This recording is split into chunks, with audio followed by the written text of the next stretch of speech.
ایک آدمی تھا تو اس کی بیوی انتقال کر گئی اور اس نے طلاق دے دی. 10-11 سال کا اس کا بیٹا تھا, اس نے دوسری شادی کر لی. ایک دن اپنے بیٹے سے کہنے لگا, بیٹے وہ سگی اماں ٹھیک تھی یا یہ والی ٹھیک ہے؟ تو بیٹا کہنے لگا, ابا جی یہ ٹھیک ہے, وہ سگی امی جھوٹ بڑے بولتی تھی, سگی امی جھوٹ بڑے بولتی تھی, جھوٹی تھی, یہ سچی ہے.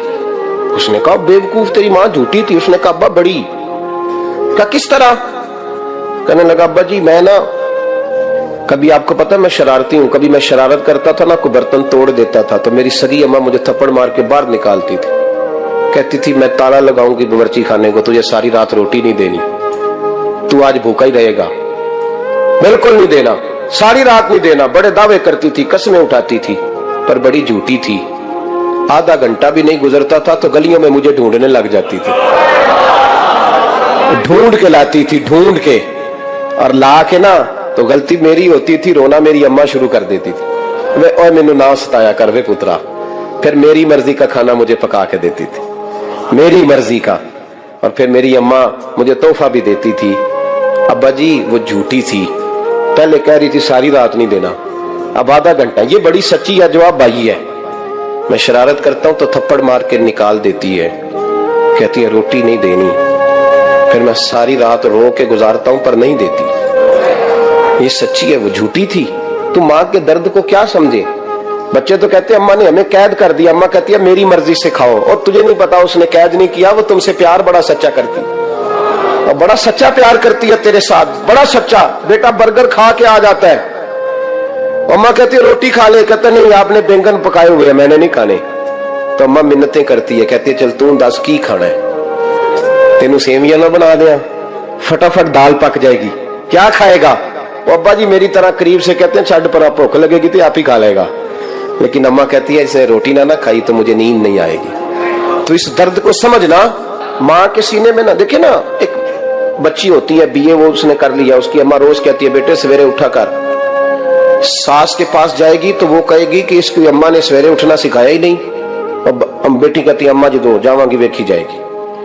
اچھا اس کی شادی ہو گئی, اس کی ساس نے آہستہ آہستہ شکوے شروع کر دیے, خامن سے کہنے لگی تو اس کو اٹھاتا ہی نہیں سویرے. وہ بھی کہتا ہے کمرے میں جا کے اماں شکوا کرتی ہے تو اٹھتی نہیں. اور بچی لاڈلی تھی, وہ نہیں تھی اٹھتی ٹائم پہ. زندگی کے 22 سال 23 سال وہ سویرے نہیں اٹھی, وقت پہ نہیں اٹھی, مثال دے رہا ہوں. پھر اسی بیٹی کو اللہ نے ایک بیٹا عطا کر دیا. صبح 100 آواز اس کی اماں دیتی تھی پر اس کی آنکھ نہیں کھلتی تھی. لیکن اسی بیٹی کا بیٹا سحری کے وقت ہلکا سا روتا ہے, ساری دنیا سوئی ہے پر اماں اس کی فٹافٹ جاگتی ہے, فٹافٹ جاگتی ہے. میں غلام ہوں ایک آستانے کا, اور میں سمجھتا ہوں جو کسی کا مرید ہی نہیں اس پر تو سایہ ہی نہیں, اسے چاہیے کسی بزرگ کا سایہ حاصل کرے. لیکن بھائی یہ بات بھی بڑی سچی ہے کہ میرے جیسے پیر کے ہاتھ میں 5000 روپیہ نذرانہ دو نا, پیر صاحب دعا کرنا, تو پیر صاحب نے دعا پکی یاد کی ہوئی ہے سب کے لیے, رٹی رٹائی, اللہ خیر کرے اللہ بھلا کرے, سب کے لیے رٹا لگایا ہوا ہے. اور اماں کو بیٹا ویسے ہی کہہ جائے, ویسے ہی اماں میں انٹرویو دینے جا رہا ہوں ذرا دعا کرنا, وہ بیبیاں منگا کے دعائے تنجینہ پڑھانا شروع کر دیتی ہے, اور ساری رات مصلے پہ بیٹھی. اس درد کو سمجھنا.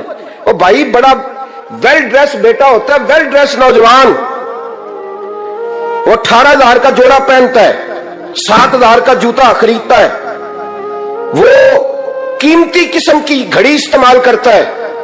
لیکن اسی بچے کے جب اپنے بچے ہوتے ہیں نا تو بیوی کو کہتا ہے یہ لے 10,000 روپیہ, بچوں کے کپڑے خرید لے, میرے صحیح ہیں ابھی کل ہی تو خریدے تھے.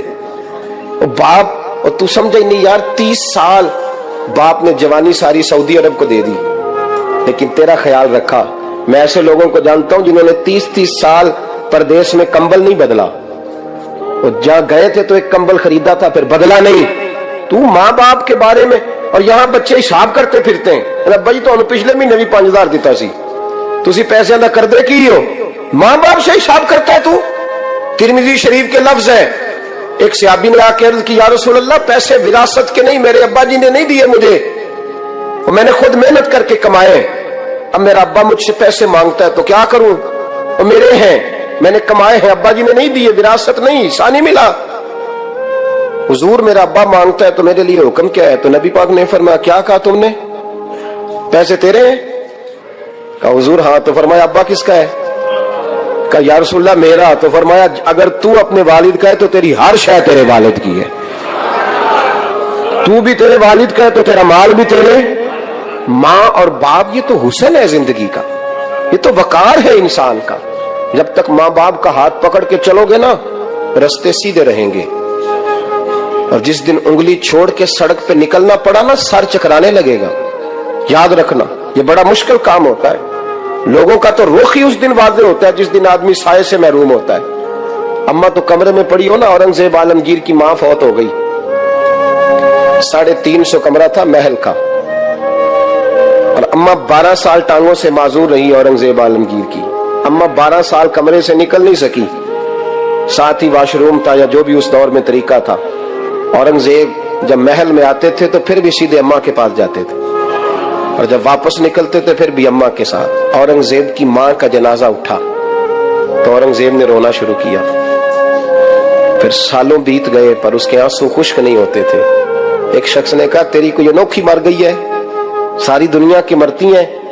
اس نے کہا میں بادشاہ ہوں, 24 گھنٹے لوگوں کا آنا جانا ہے, بڑے دبدبے ہیں, بڑے ڈیرے داریاں ہیں, بڑی بھینسیں, بڑی گائیں, بڑے کھانے والے, بڑے لانگری. میری ماں بوڑھی تھی, ایک کونے میں پڑی رہتی تھی, پر جب سے وہ گئی ہے یہ مجھے محل نہیں لگتا, مجھے قبرستان لگتا ہے. مجھے لگتا ہے یہ قبرستان ہے. ماں اور باپ تو تیری نعمت ہے بھائی. ہم بچے, ہمارے آج کل کے بچوں نے ایک مسئلہ بڑا پکا یاد کر لیا, کہتے مولانا پیر صاحب پسند کی شادی کرنا جائز نہیں. میں کہتا ہوں صاحب اور بھی بڑی چیزیں جائز ہیں, صرف ایک ہی شے جائز رہ گئی ہے. رسول پاک صلی اللہ علیہ وسلم سوائے اللہ کے کسی کے پابند نہیں, کسی کے پابند نہیں. اور جناب سیدہ خدیجہ الکبریٰ رضی اللہ تعالیٰ عنہ نے پیغام نکاح دیا, یا رسول اللہ میں شادی کرنا چاہتی ہوں. حضور کسی کے پابند نہیں, پر میرے محبوب نے فرمایا میرا چچا میرے والد کی جگہ ہے, میں اپنے چاچا سے پوچھ کے تمہیں جواب دوں گا.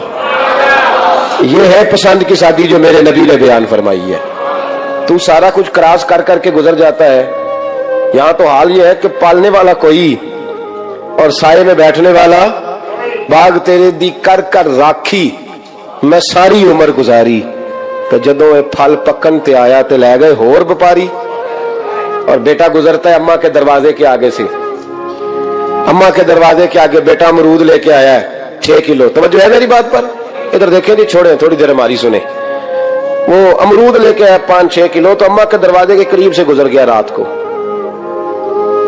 تو کمائی کھانے کا ٹائم آیا نا تو گزر گیا. تو وہ وزیر اعظم سے ڈرتا ہے نا, تو جا کے بی بی سے کہتا ہے بی بی کے حقوق دینا بھی رسول اللہ کی سنت ہے, لیکن یہ کیا بات ہوئی, تو نے بیوی اور ماں کا مقابلہ شروع کرا دیا. سمجھ تو صحیح, یہ تیرے لیے کعبے کی جگہ ہے اور تو بیوی کے لیے کعبے کی جگہ ہے. اسے بھی سمجھنا چاہیے, غور کرنا چاہیے. 5 کلو امرود لے کے تو ماں کے کمرے کے قریب سے گزر گیا ہے. بی بی کو جا کے کہتا ہے چل آدھا کلو اماں کو بھی دے آ, اس کے کون سے دانت ہیں. تو پلیٹ میں ڈال کے بلائی ہے. تو سمجھا ہی نہیں, تو نے غور ہی نہیں کیا. بندہ تو وہ ٹھیک نہیں تھا, نیپولین. تو کسی نے اس سے پوچھا تھا بتا زندگی میں پیسے لینے کا مزہ کب آیا. اس نے کہا کہ مجھے مزہ تب آتا تھا کہ میں اپنی ساری کمائی لا کے اپنی اماں کے ہاتھ پہ رکھتا تھا, اور پھر جب میں اپنی ماں سے تھوڑا تھوڑا خرچہ لیتا تھا نا, تھوڑا تھوڑا. توجہ ہے میری بات پہ؟ اماں جی 10 روپے دے آجے. کہتا جب میں تھوڑا تھوڑا خرچہ لیتا تھا نا تو مجھے یوں لگتا تھا جیسے میں بادشاہ وقت کے سامنے کھڑا ہوں اور وہ خزانے کا منہ کھول کھول کے مجھے دیتا جا رہا ہے. تو اس ذائقے کو سمجھ تو صحیح بھائی, تو اس کو سمجھ تو صحیح بھائی. یاد رکھیں اور غور کریں, ماں اور باپ. اور پھر یہ بھی سن لیں, نبی پاک صلی اللہ تعالی علیہ وآلہ وسلم نے ماں باپ کے لیے فرمایا ہما جنتک و نارک, یہی تیری جنت ہے اور یہی تیرے لیے جہنم ہے. اگر یہ راضی ہو گئے تو تیرے لیے جنت ہے, ناراض ہو گئے تو چاہے تو 100 پیر کے مزار پہ حاضری دے آ, لیکن جب تک ابا راضی نہیں اتنی دیر تک اللہ راضی. یہ حدیث پاک ہے, حضور نے فرمایا جس کے والد راضی اس کا اللہ راضی, اور جس کا باپ ناراض اس کا اللہ. ہاں بے شک. اب یہ حدیث ہے نا, تو سارے ولی ایک طرف بیٹھ جائیں کہیں یا اللہ بخش دے مرید کو, لیکن اگر ابا کہے یا اللہ نام معاف کرنا, تو تو اللہ ان اولیاء کی نہیں مانتا، والد کی مانتا ہے۔ اس لیے بلے شاہ سمانی اڈ دیا پڑھنا ہے، جڑا گھر بیٹھا انہوں پڑھیا ہی نہیں۔ بھائی یاد رکھو، ماں باپ سے پیار کرو، ان کی خدمت کرو، ان کے پاس بیٹھا کرو، اور ماں باپ کو ٹائم دیں، وقت دیں، چند گھڑیاں ان کے پاس بیٹھیں۔ آپ یقین کریں ابا جی سے آپ مشورہ کر لیں، صرف مشورہ، مرضی بے شک اپنی کریں، لیکن اس مشورے میں آپ کو اتنا سایہ ملے گا کہ زندگی میں کبھی ناکامی نہیں ہوگی۔ پر اسی سجن دی مننی، ابے دی نہیں مننی، تو پھٹے پہ جو نلائق ہماری طرح کا بیٹھا ہے اس سے مشورہ لینا ہے، والد سے نہیں لینا۔ باپ کے پاس بیٹھیں، اس سے مشورہ لیں۔ میرے ابا جی کسان تھے، میں نے اپنی زندگی میں ڈھیروں چیزیں اپنے باپ سے سیکھی ہیں، درجنوں چیزیں سیکھی ہیں۔ میرے والد بڑے خوددار تھے، مزاج میں عجیب سی خودداری تھی۔ کوئی بندہ کبھی حال پوچھ لیتا تھا نا کہ حالات کس طرح کے ہیں، تو فرماتے تھے بھائی اگر بتانا ہوا تو اپنے اللہ کو بتاؤں گا۔ الحمدللہ بڑا فضل ہے، میں نے ان کے ہاتھوں پہ ہمیشہ چھالے دیکھے، ہمیشہ چھالے، لیکن ان کا ہاتھ کبھی کسی دنیا دار کے سامنے پھیلتا ہوا نہیں دیکھا۔ لوگ مجھے کہتے ہیں آپ کس پیر صاحب کے صاحبزادے ہیں، تو میں کہتا ہوں میں اس پیر کا صاحبزادہ ہوں جس نے محنت کر کے حلال کی کمائی کھائی ساری زندگی۔ یہ لوگ پیر نہیں ہوتے، یہ مرشد نہیں ہوتے، اور میں نے درجنوں چیزیں سیکھی ان سے۔ تو سیکھنے تو بیٹھ، تجھے ہزاروں چیزیں ملیں گی۔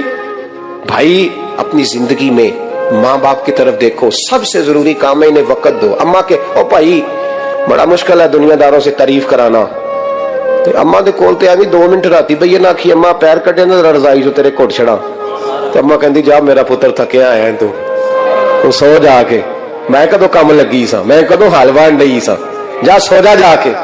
بس یہ کاروائی ہے، تو نے 2 منٹ کے لیے کہہ دیا، سویرے پورے محلے میں تیری اماں کہے گی اللہ میرے پتر ورگا پتر سارے نو دے، راتی آؤں ہے تو میں نے کوٹ کے سوندا ہے، اللہ کٹیا کوئی نہیں سو، ابھی کاروائی پائی سو، لیکن وہ سب کو بتاتی ہے۔ تو بھائی اتنی قیمتی چیز اور تو چھوڑ کے بیٹھ۔ میں کبھی جلسے سے دیر سے آتا تھا نا، اب تو جاتا نہیں زیادہ جگہوں پہ، کوشش کرتا ہوں کہ چلو ماحول کے مطابق، تھوڑا خشک آدمی ہوں تو ہر جگہ سیٹ نہیں ہو پاتا، اس لیے کم جاتا ہوں۔ تو کبھی رات کو آتے تھے نا دیر سے، میری اماں جی شوگر کی مریض تھیں، تو میں چھوٹے بھائی کو فون کرتا تھا کہ اماں جی سو گئے کہ نہ سو گئے۔ میں کہتا تھا کہ تو نہ اس طرح کر، نیچے آ جا، 2 بج گئے، وہ شوگر کی مریض ہے، آنکھ کھول جائے نا تو دوبارہ لگتی نہیں بزرگوں کی، تو دروازہ کھول دے، اندر دستک دی تو دقت ہوگی۔ تو میں جوتے اتار کے اندر داخل ہوتا تھا، تو پہلا قدم رکھتا تھا تو میری اماں بول پڑتی تھی پتر آ گئے آ گئے۔ او بھائی تو اس درد کو سمجھنا، کوئی تجھے ملے گا، کوئی ملے گا تجھے ایسا۔ اب میں دور دراز بھی چلا جاتا ہوں، ان کی زندگی میں نہیں جا پایا، میں تجھے ہم نے نہیں جانا، گھر میں رہنا ہے، اس کیف کو سمجھ لے، اس دولت کے قریب ہو جا۔ حضرت ابو ہریرہ رضی اللہ تعالیٰ عنہ فرماتے ہیں میری اماں بوڑھی تھیں، میں ان کی خدمت کرتا تھا۔ باپ کی خدمت اور ماں کی خدمت سب کے حصے میں نہیں آتی، یہ رب جسے محبوب رکھتا ہے اسے یہ موقع عطا کرتا ہے۔ خوش نصیب ہے جسے بوڑھا باپ ملے اور وہ نوکری کرے، خوش قسمت ہے جس کو بیمار ماں ملے اور وہ نوکری کرے۔ حضرت ابو ہریرہ فرماتے ہیں میری اماں بوڑھی تھیں تو ان کا معدہ کمزور ہو گیا تھا، تو میں اٹھا کے پخانہ پیشاب کرتا تھا تو کئی دفعہ میرے اوپر کر دیتی تھی۔ یہ حضرت ابن جوزی علیہ رحمہ نے اس کو لکھا ہے، فرماتے ہیں میرے دل میں خیال آتا تھا کہ میں بڑا خدمت گزار ہوں اپنی ماں کا۔ ایک دن میں حضرت عمر کے پاس بیٹھا تھا ان کے دور خلافت میں، تو ایک شخص آ گیا، اس شخص نے آ کر کے کہا کہ حضرت عمر سے حضور ایک مسئلہ پوچھنا ہے۔ فرمایا پوچھو۔ وہ کہنے لگا حضور میری اماں بوڑھی ہو گئی ہے، بیمار رہتی ہے، مریضہ ہے، مجھے آواز دیتی ہے بیٹے پیشاب آیا ہے، آواز دیتی ہے تو میں اماں کو اٹھاتا ہوں، ابھی میں بیت الخلاء تک واش روم تک جاتا نہیں کہ میری اماں میرے اوپر پیشاب کر دیتی۔ حضرت عمر سے کہنے لگا حضور بچپن میں اماں پہ پیشاب کرتا تھا، اب اماں میرے اوپر کر دیتی ہے تو حق ادا ہو گیا نا۔ حضرت ابو ہریرہ کہتے ہیں جب اس نے سوال پوچھا تو میرے بھی کان کھڑے ہو گئے۔ میں نے کہا یہ تو میرے والا مسئلہ پوچھ رہا ہے، میرے والا مسئلہ پوچھ رہا ہے۔ میرے پاس ایک دوست جمعہ پڑھنے آتے ہیں بڑی دور سے، انہیں کہنے لگے حضرت صاحب جدوں بھی میں آنا نا تسی میری ہوئی گل چھیڑ دیندے ہو، وہ جو بات ہوتی ہے نا بالکل میری ہوتی ہے۔ میں نے کہا نہیں یار جو میں کر رہا ہوتا ہوں وہ میری بھی ہوتی ہے، وہ سارے معاشرے کی ہوتی ہے۔ ہمیں لگتا ہے کہ میری ہو رہی ہے، حالانکہ وہ بات ہماری